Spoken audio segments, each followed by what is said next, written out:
from the FDA and the Biden administration, who should have had a plan for this shortage months ago. Instead, bare shelves Biden has continued to pass the buck. Biden and the FDA needed to work directly with the manufacturers and hospitals to make sure that we have an adequate supply of baby formula and make sure that parents know where to go if the shelves are empty at the store. Think about this. Babies have been put to bed hungry while parents are desperately trying to find alternative formulas that are often difficult to procure. This is not a third world country. This should never happen in the United States of America. We are unified in demanding action to address this crisis. I'm turning it over to my colleague, Ann Wagner, who is a mom and grandmother and has heard firsthand from her constituents. Ann. Thank you. I thank our conference chair greatly. I am Ann Wagner. I represent Missouri's 2nd Congressional District in the suburbs of St. Louis County. This is sadly Joe Biden's America. Working families are already struggling to put food on the table due to the skyrocketing costs of everyday items. And now they are facing a crisis that is threatening the very lives of their newborn children. This baby formula shortage is hitting mothers all over the country, but especially in my home state of Missouri. Missouri is just one of 6 states in America that has more than half of its baby formula out of stock. Business and retailers are rationing supplies. As you can see, this is from a local store, limiting the amount of formula that a customer can buy. The St. Louis Crisis Nursery, an amazing organization dedicated to supporting at-risk children, has been pleading for donations of formula so they don't have to turn away families in need since the end of February. This is absolutely unconscionable. As a mother of 3, and as Elise said, a proud grandmother of 2 and another sweet baby on the way, it is terrifying to think of the desperation that parents in my district are feeling when they cannot provide the basic necessities that they need for their children. I've heard stories of moms firsthand, my own daughter-in-law, bartering for baby formula on Facebook. Pregnant women are asking if they should start stockpiling. They're anxious during a time of high stress and anxiety. They should never be happening. It is purely due to the blatant incompetence in this White House and the Democrats who haven't even scheduled a hearing until the end of May. This has been weeks and weeks since the end of February. I will fight for these resilient mothers and fathers who are already dealing with so many challenges. And I assure you that my Republican colleagues that stand with me today and in the rest of our conference, they will do everything in their power, in our power, to get the Biden administration to take action to fix this life-threatening crisis now. I thank you, and I now hand the podium over to our chairman of the Energy and Commerce Committee, a wife and mother herself, my good friend, Kathy McMorris Rogers. Very good, thank you. What is Right. it? In Washington State, moms, support groups, nurses have been telling me that this is the biggest crisis that they have faced as they face the shortage of baby formula. Families are turning to the internet because they are so desperate. It is extremely dangerous. You think about moms going to the grocery store and having an empty shelf. In some cases, they're driving for hours in order to get the baby formula that they need. And they certainly don't need to be facing empty shelves. We shouldn't be rationing formula to keep their babies fed. And some families, they rely upon specific formula. I talked to one mom who has a baby with allergies, and it's extremely difficult. She feels like she's playing Russian roulette as she goes to the store. President Biden and the FDA must do more. This is a matter of life or death. What will it take for the Biden administration to reverse its inflation, supply chain, and energy crises that are making the shortage worse? On the Energy and Commerce Committee, as well as with my colleagues in the conference, we are asking the questions. We've been raising the alarm to President Biden for months. We've been seeing the empty shelves. We've been seeing the rising cost on families. We also have concerns about the Abbott recall and how it is impacting shortages. On behalf of every parent and caregiver who is unsure as to whether they'll be able to feed their children, we need answers and we need accountability. I want to thank our conference chair, Elise, as well as Ashley Henson, everyone who is here representing parents and grandparents. I'm a mom of 3 kids. We will not stop until this shortage is fixed. And with that, I'm proud to introduce my colleague Patrick McHenry, a longtime leader for parents and grandparents and our families here on Capitol Hill.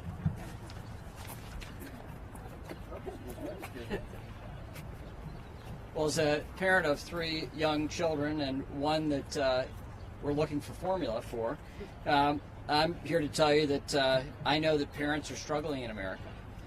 The Biden administration has made every aspect of family life more difficult. Go to the grocery store, you see the rising price on the shelves of every available thing, and yet you also go to the grocery store and see the lack of availability of key things that you need for family life. And now we see the lack of access to baby formula. And we ask why? Well, this is not just a supply chain crisis, it's a crisis for families to be able to feed their children. And it's incumbent upon parents to provide a safe environment for their children. We try to reduce stress in a very stressful time for our children as well.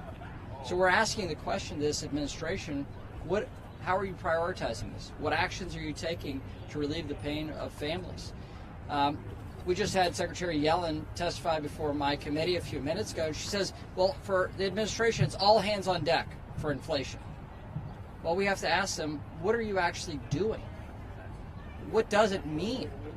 And so when it comes to baby formula, people can see this for themselves, what this administration has brought in terms of regulatory policy, and then the lack of competence in responding to firm desires within society, firm needs within society. And that's why we're here today, to raise this question. This is not meant to be a partisan exercise, but we've come together because we don't see Democrats raising the same issue and willing to work with us to get some answer from this administration. So we're demanding answers, and that's why we're here today. We're next going to go to Stephanie Bice from Oklahoma, who's been a leader legislatively on this issue. Thank you, Elise. All too often, Republicans are called pro-birth, or we're told that we only care about children before they are born. This is simply not true. In fact, it is important that we continue to support and advocate for policies that help Americans from birth throughout their lives.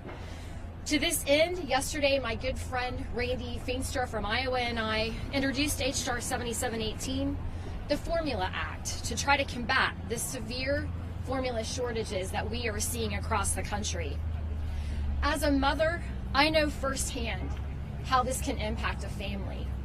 Although my girls are older now, when my youngest daughter was born, we learned that she had colic and needed specialized formula to help with the effects of it. I can't imagine dealing with a colicky child and not being able to find formula to help combat that.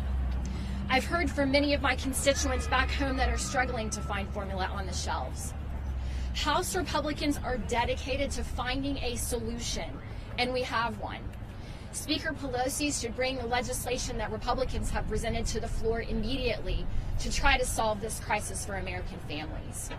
Thank you, and at this time I'd like to introduce my colleague, Randy Feenstra from Iowa.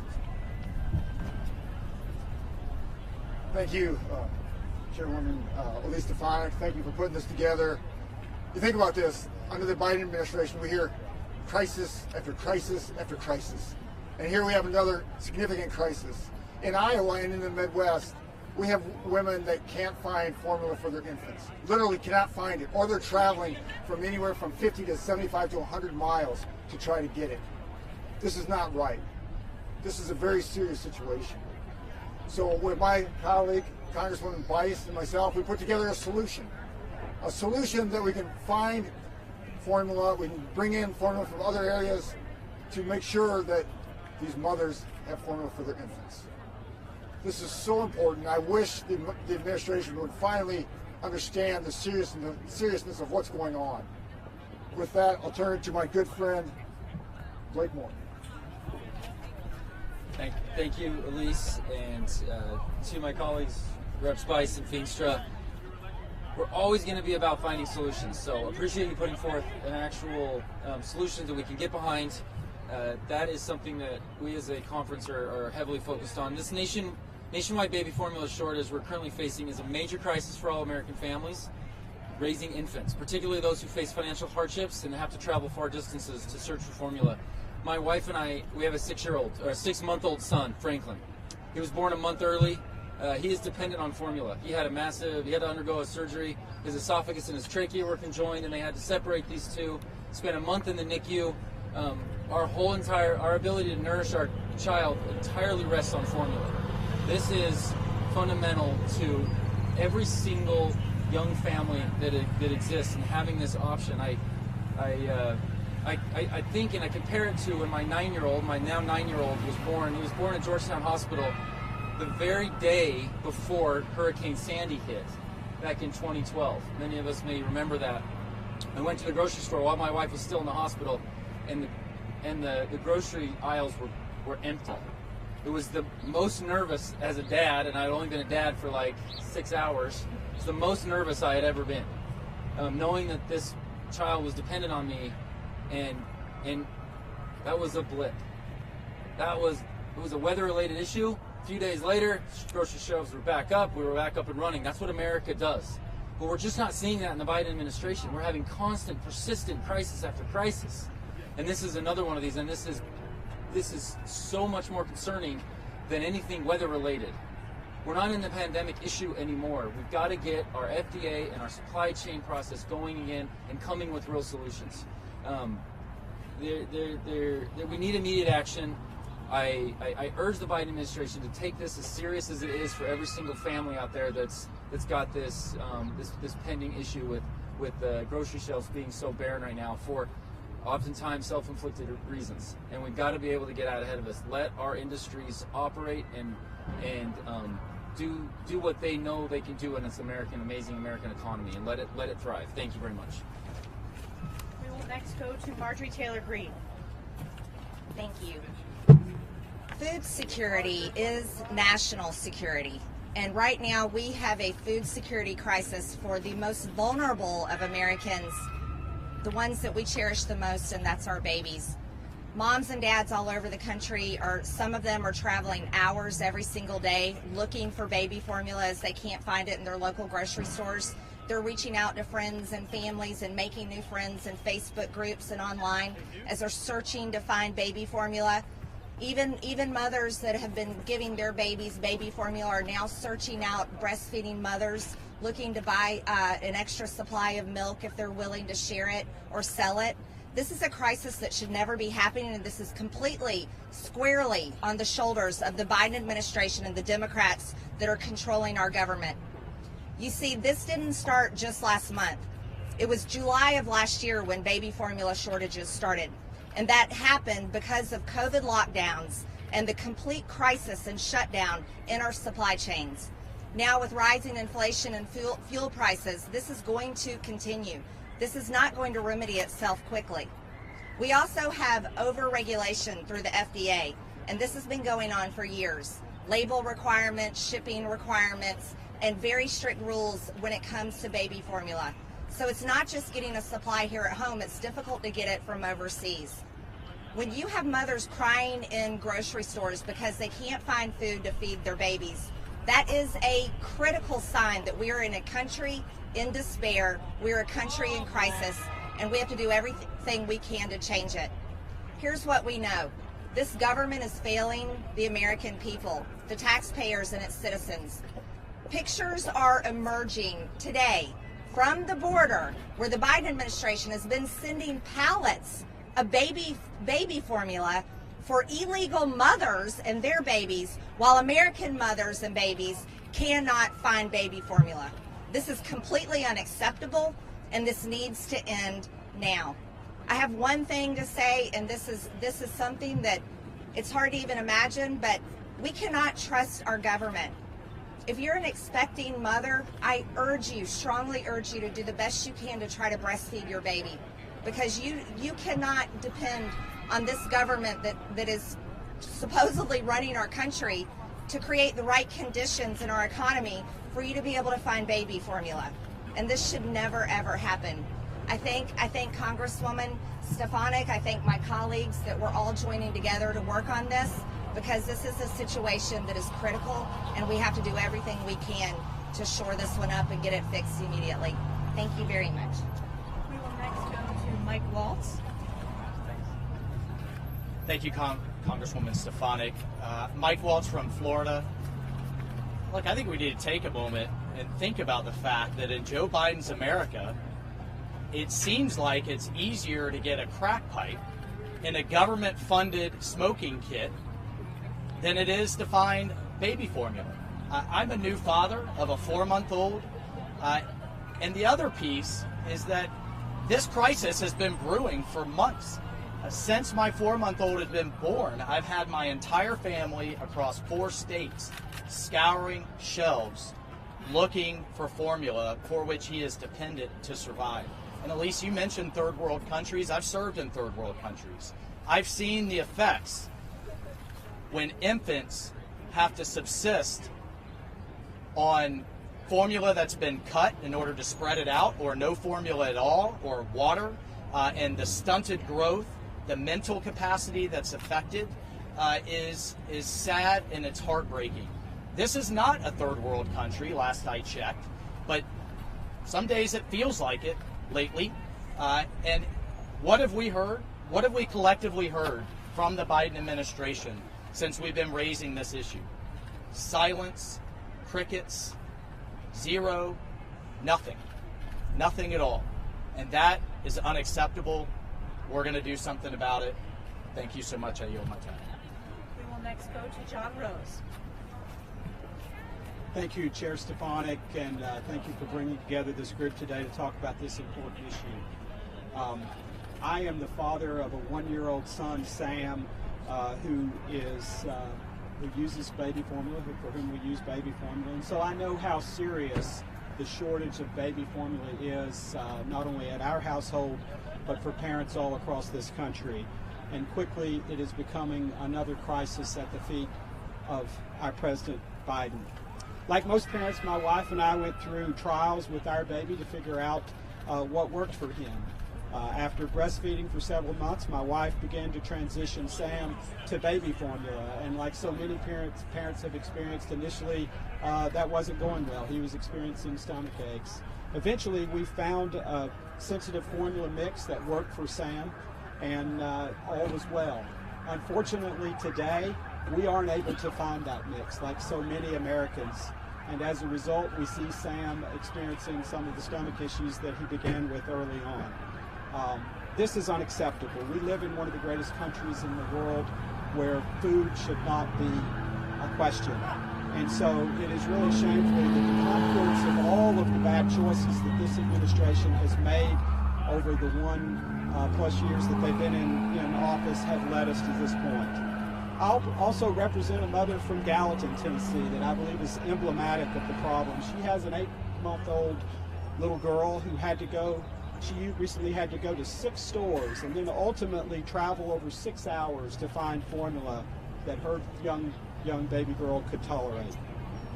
Republicans concerned about this asked the FDA commissioner, what action is the FDA taking to address the shortage?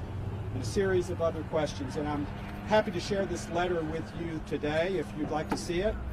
All we've heard from the White House is that the FDA is working around the clock. The same answer we see so often. Well, apparently they're not very effective working around the clock because they've yet to be able to provide us with real answers about how they're going to solve these problems. The president yesterday was in the Midwest raising money for the DNC. But I say to the president, the shelves are empty, Mr. President, and so are your words.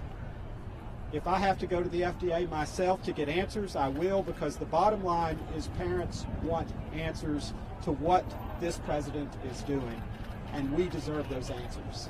Thank you. And now, Claudia Tenney.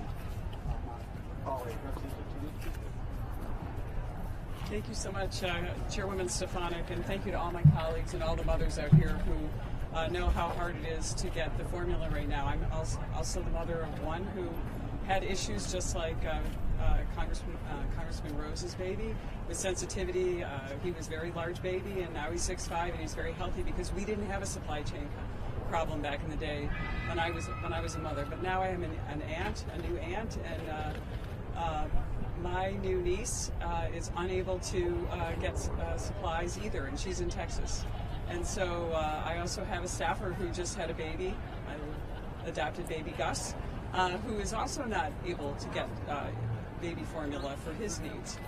This is a problem that is not going to go away, as my colleagues identified. There has been one crisis after another every day, and there are many more to come.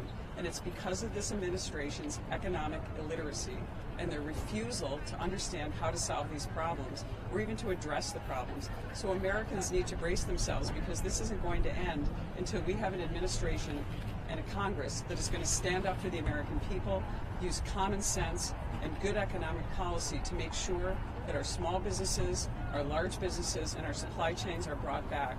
And I am so grateful to be with colleagues who have that kind of background and are going to continue to fight for us. And I appreciate the new legislation that's been put in by my other colleagues. So thank you so much, and I really appreciate this press conference. Thank you.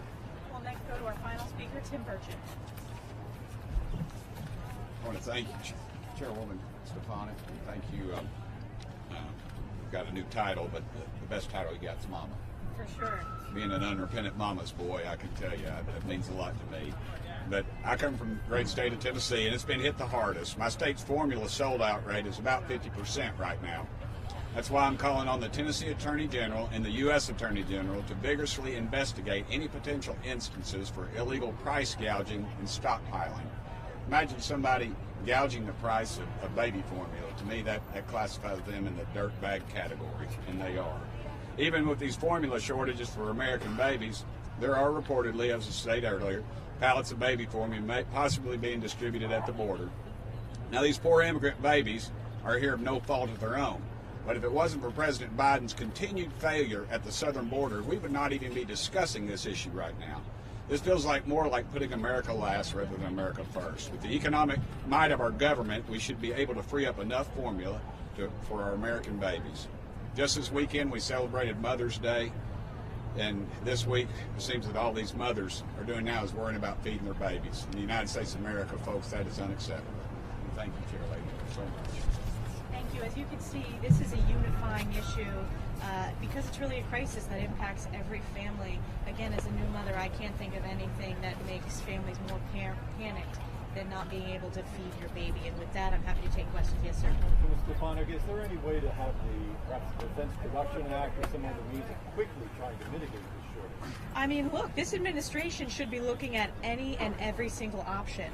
What we have heard from them is not only nothing from the FDA, but we also have heard laughter just yesterday with the newly appointed press secretary. That is laughing in the faces of mothers and fathers across this country. There is a reason why the Republican Party is the party of parents. It's not just because of education, it's because we are advocating on behalf of families across the country. Next question.